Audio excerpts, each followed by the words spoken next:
Hey yo boy, what is up mga kadali? So, konting ano lang, share lang mga kadali. Yung sidings kong yan dati, kadali, is parang kulay gray na, ewan mga kadali, gray na shiny, ayan. Pero ngayon kadali, ayan ginawa ko siyang flat black para medyo maporma siya ng konti, ayan. So, ito lang ginamit ko kadali, flat black. Flat black lang. Yan. So, sinubukan ko siya kaninang lagyan ng clear kadali. Medyo pumangit. So, ang ginawa ko, full flat black na lang.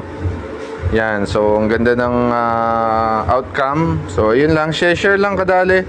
Kung meron kayong ganun na kulay ng sidings dati, yan.